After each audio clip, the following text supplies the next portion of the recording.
दोस्तों कई बार ऐसे ब्रेकअप होने के बाद हम लोग को लगता है कि ब्रेकअप हो जाने के बाद हमारा एक्स पार्टनर हमको कॉल मैसेज क्यों नहीं करता, हमको वो इंसान याद क्यों नहीं करता, क्यों उसका एक कॉल एक टेक्स्ट नहीं आता। क्योंकि हमें बस एक कॉल या एक टेक्स्ट ही तो चाहिए होता है। एक कॉल वो इंसान करते हैं हमारे दिल को ठंडक पड़ जाए, एक मैसेज कर दे वो इंसान तो सुकून मिल जाए। लेकिन वो क्या होता है कि 2 महीना 4 महीना साल भर बीत जाता है, लेकिन एक्स पीछे मुड़ के देखता नहीं है, आता ही नहीं है, एक कॉल टेक्स्ट मैसेज तक नहीं करता है। तो भैया एक्स का कॉल मैसेज क्यों नहीं आता, एक्स आपको क्यों नहीं पूछता है, इस बारे में इस पूरी वीडियो में बात करने वाले हैं। साथ में ये भी समझेंगे कि आखिर भैया ब्रेकअप काम कैसे करता है, ब्रेकअप के बाद एक्स इतना निर्दयी क्यों हो जाता है। तो चलिए बिना वक्त गवाए इस वीडियो को शुरू करते हैं।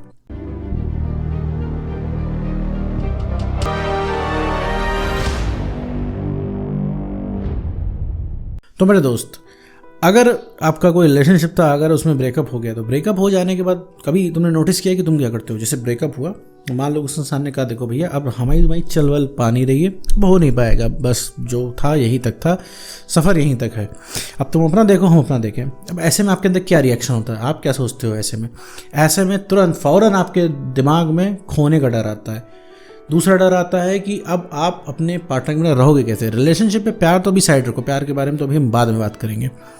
तो तुम्हें आता है कि अब कहीं तुम उसको खो ना दो, पहला डर ये। दूसरा डर आता है कि उसके बिना भैया जीवन कैसे कटेगा, क्योंकि भैया तुम बहुत भयंकर तरीके से अपने रिलेशनशिप में इन्वॉल्व हो और तुम्हें सब कुछ जो भी चाहिए अपने रिलेशनशिप में, रिलेशनशिप की शुरुआत में जैसे तुमने मोमेंट बिताए थे वैसे ही तुमको चाहिए। एक्चुअली तुम उस इंसान को मिस नहीं करते, उसकी मेमोरीज को मिस करते हो, क्योंकि उसके साथ रह के मेरे दोस्त तुमको बहुत बढ़िया फील हुआ है।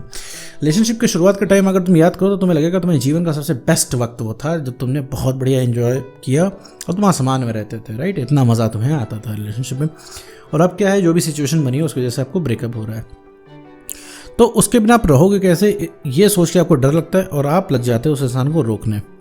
आप उससे कहते हो भैया रुक जाओ मत जाओ। वैसे भी वो इंसान तुमसे इरिटेट है, वैसे भी तुम्हारी सेल्फ रिस्पेक्ट एकदम खत्म हो चुकी है, तुम्हारी बात की वैल्यू एकदम खत्म हो चुकी है, तुम्हें छोड़ के जा रहा है। तुम उस पर रोकते हो कि भैया रुक जाओ, हम कॉम्प्रोमाइज़ कर ले रहे हैं, हम थोड़ा झुक के रह लेंगे, तुम अच्छा हमसे 10 मिनट बात कर लिया करो, पूरे दिन में हम काम चला लेंगे, और दोस्त बन जाते हैं। जो तुमसे हो पड़ता है तुम वो स्कीम समझाते हो, तुम बहुत ज़्यादा प्यार करके दिखाते हो उसको। तुम कहते हो रुको तुम हम चांद तारे तोड़ के ला के देंगे, ठीक है, सबसे बड़े आशिक बन के उसको दिखाते हो। लेकिन भाई उस इंसान को जाना होता है तो वो इंसान जाने का पूरा ट्राई करता है, उसको भैया कोई मतलब नहीं तुम स्कीम क्या दे रहे हो, ठीक है। तो ऐसे केस में क्या है, अब तुम्हारा डर तुमको खाया जाता है। अब क्या है, तुम्हारी डेली बात होती थी, अब तुम्हारी बात नहीं हो रही है, तो तुम्हें इस चीज़ की भी तलब लग रही है कि तुम्हें बात करनी है तो करनी है। उसी के रिगार्डिंग तुम उसको बार बार कॉल मैसेज करते हो और उसको रुकने के लिए बोलते हो। प्यार तो मेरे दोस्त यहाँ पे कहीं रहा नहीं, यहाँ पे सिर्फ एक पार्टी रिक्वेस्ट कर रही है, दूसरी पार्टी जो है पीछे छुड़ाना चाह रही है। वो इंसान तुमसे बात नहीं करना चाहता, सुनना ही नहीं चाहता है। प्यार के माहौल में तुम हो मेरे दोस्त, वो नहीं है। प्यार के नाम से उसे चिढ़ हो गई है और तुम्हें प्यार की थोड़ी सी कमी महसूस हो रही है, इसलिए तुम प्यार ला रहे हो।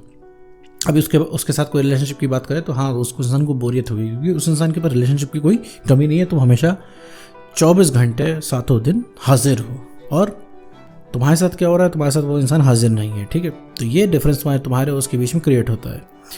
तो होता क्या है कि तुम उसको लगातार मैसेज करते हो, लगातार कॉल करते हो, लगातार कॉल मैसेज, सिर्फ उससे पूछते हो कि भैया तुम क्यों जा रहे हो, वापस आ जाओ। प्यार की दुहाई देते हो, चिल्लाते हो उसके ऊपर, उसको गालियाँ देते हो, उल्टा सीधा बोलते हो, फिर बाद में प्यार जताते हो, गुस्सा जताते हो, ठीक है। तो अंत में होता कुछ नहीं है। घूम फिरा के तुम्हारा मोटिव यही रहता है कि रिलेशनशिप में वापस हो जाओ। तुम्हारे कानों को बस यही सुनना होता है कि वो इंसान बोल दे, बस एक बार बोल दे कि हाँ ठीक है तुम परेशान मत हो, हम वापस आ जाएंगे रिलेशनशिप में। और वो अगला इंसान वही बोलता नहीं है, क्योंकि वो उसके मुंह से गलती से भी निकल गया कि हम रिलेशनशिप में वापस आ जा रहे हैं, तब तो तुम उसकी छाती पे चढ़ जाओगे, ठीक है। तो वो इंसान बोलता नहीं है और तुम क्या करते हो, लगातार मैसेज पे मैसेज करते जाते हो। जितना वो इंसान नहीं बोलता है उतना ही तुम और मैसेज करते हो। मान लो जैसे तुमने एक कॉल की, एक कॉल उसकी नहीं उठी तो तुम क्या करते हो, उसके बिहाफ पे 10 कॉल करते हो, 10 कॉल नहीं उठी तो 50 कॉल करते हो, 100 कॉल करते हो, ठीक है। एक समय पर तुम्हारे कॉल से उस इंसान को डर बनने लग जाता है। डर किस चीज़ का पता है, कि अभी वो इंसान तुम्हारा कॉल उठाएगा और उसे जवाब देने पड़ेंगे और तुम्हारा जितना भी है चीज़ उसे सुनना पड़ेगा। तो उस इंसान ने गलती की है मेरे दोस्त, उसे पता है, लेकिन मेरे दोस्त गलती की है तो किसी की गलती मुंह पे तो बताई जा नहीं जा सकती। किसी की गलती आप मुंह पे बताओगे तो वो इंसान शर्मसार नहीं होगा, वो इंसान ऑफेंड हो जाएगा। और अभी उसके कोई रोकने वाला तो है नहीं मेरे दोस्त, कोई दिलों की कोई कोर्ट तो होती नहीं कि जो इंसान तुम्हें धोखा देके गया है तो वापस आना उसकी मजबूरी है। अभी उसका जो मन में आएगा वो करेगा। ज़्यादा पीछे पड़ोगे तो वो इंसान तुम्हें बदतमीज़ी कर देगा, और ज़्यादा किसी के भी पीछे पड़ोगे तुम लॉजिकली उसको राइट देते हो तुम्हारे साथ बदतमीज़ी करने का। मान लो तुम कहीं से रास्ते में जा रहे हो, कोई इंसान तुमको बार बार रोक रहा है, बार बार तुम्हें सामने आ जा रहा है, बार बार तुम्हें डिस्टर्ब कर रहा है, तो 1-2 बार बोलोगे भाई मत आओ आगे, हट जाओ, मत परेशान करो। लेकिन 5वें 6ठे या 10वें बार चिल्ला पड़ोगे उसके ऊपर और उसे सुनना पड़ेगा। क्यों? क्योंकि वो मौका मेरे दोस्त वो खुद ही तुमको दे रहा है कि ताकि तुम चिल्ला दो, वरना ऐसा तुम किसी के ऊपर नहीं चिल्ला सकते हो। ठीक है, तो ये मौका इंडायरेक्टली हम ही देते हैं। अब हो सकता है आप में से बहुत सारे लोग कहें भैया हमारा तो जायज़ है पूछना, क्या कोई ब्रेकअप करके जाए, हम पूछा भी ना कि क्यों जा रहे हो, क्या हमारा रोकने का भी हक नहीं है। देखो मेरे दोस्त सारी तुम्हारी बातें जायज़ है, लेकिन सारे जितने भी तुम्हारे दावे हैं सब जायज़ है, लेकिन उस चीज़ उस दावे को कोई सुनने वाला भी तो होना चाहिए। तुम्हारा एक्स पार्टनर कुछ सुनने को तैयार नहीं है, ठीक है, क्योंकि उसको पता है तुम कहीं नहीं जा रहे हो, कहीं गए नहीं हो, और वो इंसान तुम्हारे सुनने को तैयार नहीं है। तो तुम उसके सामने बात रख भी नहीं पाओगे, ज़्यादा उससे इधर उधर की बातें करोगे, वो इंसान फ़ोन काट के ब्लॉक कर देगा, चलती हुई कॉल काट देगा, फ़ोन स्विच ऑफ कर लेगा, तुम कुछ नहीं करोगे, सिर्फ अपना माथा लड़ा लोगे दीवार में। ठीक है, क्योंकि आज तक उसने एक भी सवाल का जवाब तुम्हारे नहीं दिया, क्योंकि उसकी मर्ज़ी है, वहाँ पे वो मर्ज़ी है करेगा देगा, मर्ज़ी है तो नहीं देगा, क्योंकि क्या है, गेंद उसके पाले में है, पलड़ा उसका भारी है, गर्ज यहाँ पे तुम्हारी है, उसकी गर्ज नहीं है मेरे दोस्त। इस वजह से वो इंसान जो है इस समय पावरफुल फील कर रहा है और तुम कमज़ोर फील करो, क्योंकि तुम्हें काम है, तुम्हें लगता है तुम्हारा काम उसके बिना नहीं चल पाएगा। तो वापस आते हैं मुद्दे पे कि भैया कि कॉल मैसेज क्यों नहीं करता। क्या कॉल मैसेज करेगा मेरे दोस्त तुमको? कॉल मैसेज अगर तुमको करेगा तुमसे नॉर्मल बातें हो नहीं पाएंगी, ठीक है। कुछ कॉल मैसेज करेगा तुम सिर्फ एक स्केल लेके नापने लग जाओगे कि तुम कितना प्यार करते थे, कि तुम अभी कितना करते हो, तुम छोड़ के क्यों गए, तुम्हारे प्यार में कमी क्या रह गई है। सिर्फ प्यार की बातों को घुमाते रहोगे और तुम अपने आप को नोटिस करो, तुम बहुत ज़्यादा इमोशनल हो गए हो। एक बार जरा सोचो तुम रिलेशनशिप की शुरुआत में कैसे थे और मेरे दोस्त तुम अब कैसे हो गए। तुम्हारे अंदर बहुत ज़्यादा भयंकर तरीके से डिफरेंस आ गया है, क्योंकि रिलेशनशिप में तुम इमोशनल हो गए हो या कैसे को ओवर इमोशनल हो चुके हो। तुम्हारे समय ब्रेकअप हो गया तो लॉजिकली तुम्हें इमोशन नहीं दिखाने हैं, लेकिन फिर भी तुम दिखाते हो मेरे दोस्त। क्यों? इसी बात का वो इंसान फ़ायदा उठाता है, क्योंकि उसे पता है तुम कहीं जा नहीं पाओगे। तो इसी बात का वो इंसान फ़ायदा उठाता है, तुम्हें कॉल मैसेज नहीं करता है, क्योंकि वो अगर चाहेगा ना मेरे दोस्त की रात के 2 बजे भी तुमसे बात करनी है उसको, तो उसकी बात हो जाएगी, क्योंकि तुम्हें कॉल करेगा, मुद्दतों बाद तो उसका कॉल आएगा, तो तुम कैसे चूकोगे उसको उठाने से। लेकिन अभी तुम्हारा दिन में 3 बजे भी अगर उसको कॉल करने का मन होगा तो तुम कॉल करोगे, उसकी गारंटी नहीं है उठे, क्या पता वो इंसान ब्लॉक करे बैठे हो, क्या पता वो इंसान उठाए ना।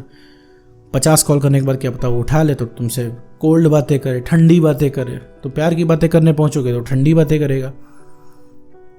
तो मुझसे बोलोगे लव यू, आज भी प्यार करते हो क्या मुझसे, तो वो इंसान बोल देगा छोड़ो प्यार व्यार का चक्कर, सिंगल ही रहना चाहिए, करियर पे ध्यान देना चाहिए। और ये सब तुम्हें सुनना नहीं होता है, ठीक है। तो ये सब चीज़ें क्या है और तकलीफ देती है। तुम कॉल किस लिए कर रहे हो उसको, ताकि तुम्हें जो पीड़ा हो रही है, तकलीफ हो रही है, वो कम हो जाए, लेकिन उसको कॉल करके उससे बात करके वो तकलीफ और बढ़ जाती है। तो जब ब्रेकअप हो जाता है तो कॉल करने के बाद तुम्हारी जो तकलीफ है वो 10 गुना और मल्टीप्लाई हो जाती है उसके बिहेवियर से। तो इस वजह से वो इंसान कॉल मैसेज नहीं करता है, क्योंकि तुम घुमा घुमा के वही चीज़ उससे पूछोगे जिसका जवाब उसके पास नहीं है और उसका मन नहीं है रिलेशनशिप में आने को। तुम रिलेशनशिप में आने को कहोगे, वो चीज़ उसके अंदर से आ नहीं पाएगी, इस वजह से कॉल मैसेज नहीं करता है। अब आते हैं भैया इसका इलाज क्या है। तो बीमारी तो बता दी सर आपने कि ये अच्छा ये बीमारी है, तो इलाज क्या है इसका। तो इलाज मेरे दोस्त यही है कि तो अपनी वैल्यू तुम्हें बढ़ानी है। तो वैल्यू कैसे बढ़ाएंगे, क्या बाज़ार में तो मिलती नहीं है वैल्यू कि ले आके बढ़ा ली मैंने। तो वैल्यू कैसे बढ़ानी होती है, काम करके जब आपको कॉन्फिडेंस बढ़ेगा। वैल्यू कैसे बढ़ेगी, जब आप उसको अननेसेसरी मैसेज नहीं करोगे। उस इंसान ने आपको परेशान कर दिया, किसी लायक नहीं छोड़ा है, आप मैसेज कर रहे हो उसको, वैल्यू कम करने वाला काम हुआ ये। मत करो उसको मैसेज, ठीक है। मुझे पता है बहुत ढेर सारे डर होंगे, कहीं वो किसी और के पास ना चल जाए, यहाँ ना चला जाए, वहाँ ना चल जाए। कुछ नहीं होगा, सारा डर ही था तुम्हारा। और चला भी जाता है तो जिस रास्ते से गया है वहाँ पे उसी रास्ते से वापस भी आ जाता है, ठीक है। दूसरी चीज़ है अपना कॉन्फिडेंस बढ़ाना है। तुमने अपना सारा आत्मविश्वास खो दिया। रिलेशनशिप की शुरुआत के वक्त में देखो कि तुम्हारा कॉन्फिडेंस कितना ज़्यादा हाई था और आज कितना ज़्यादा ज़मीन में जाके धंस चुका है। तो कॉन्फिडेंस को ठीक करना है। और तीसरी चीज़ जो मेरे दोस्त आती है वो होती है इमोशनल स्टेबिलिटी, ताकि तुम बात कर पाओ, इमोशनल ना हो अननेसेसरी किसी जगह।